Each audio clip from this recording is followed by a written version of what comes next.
ডাকসু, রাকসু ও চাকসুতে ভরাডুবির পর এবার যোগসু নিয়ে নড়েচড়ে বসেছে ছাত্রদল। আগামী ২২ ডিসেম্বর অনুষ্ঠিত যোগসু নির্বাচনে চমক দেখাতে চায় সংগঠনটি। তাই প্রথমবারের মতো ইনক্লুসিভ প্যানেলের দিকে হেঁটেছে ছাত্রদল। এবার যোগসুতে জয়ী হতে মরিয়া হয়ে উঠেছে সংগঠনটি। তাই নির্বাচন ঘিরে বিস্তর পরিকল্পনা সাজিয়েছে তারা। ইতিমধ্যেই ছাত্রদল ও ছাত্র অধিকার পরিষদ এবং সাধারণ শিক্ষার্থীদেরকে নিয়ে ঐক্যবদ্ধ নির্ভীক জবিয়ান নামে প্যানেলও ঘোষণা করা হয়েছে।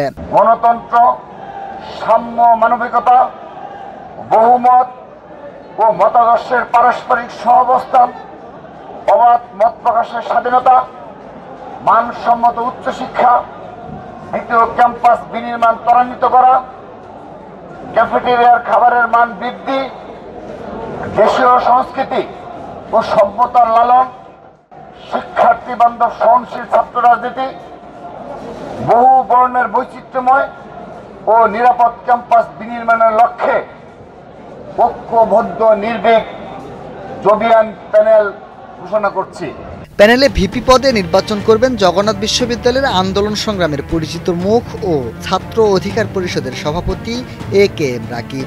এজিএস পদে নির্বাচন করবেন জগন্নাথ বিশ্ববিদ্যালয় ছাত্র দলের সদ্য পদ পাওয়া যুগ্ম আহ্বায়ক ও ডিজিটাল নিরাপত্তা আইনে 15 মাস কারাবরণ করা খাদিজাতুল কোবরা।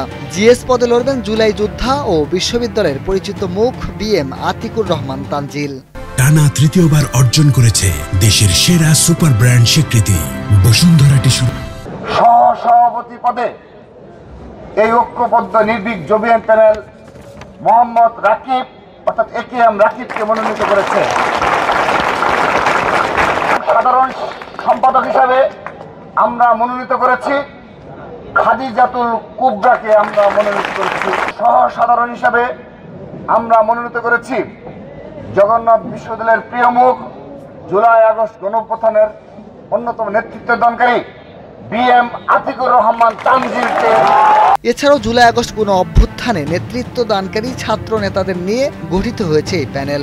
প্যানেলটিতে রয়েছে জুলাই আগস্টে গুলিবিদ্ধ অনিক কুমার দাসও। শুধু একটা ছাত্রদলকে নয়, জগন্নাথ বিশ্বের সকল শিক্ষার্থীদের নিয়ে আমরা একটা প্যানেল করেছি, যেখানে জগন্নাথ দেশের সাধারণ শিক্ষার্থী আছে, ছাত্র অধিকারের বিভিন্ন নেতারা আছে এবং ছাত্র দলের নেতারা আছে। তো আমরা একটা বৃহৎ চিন্তা নিয়ে এই ঐক্যবদ্ধ জবিয়ান যে প্যানেল আছে এটা করেছি।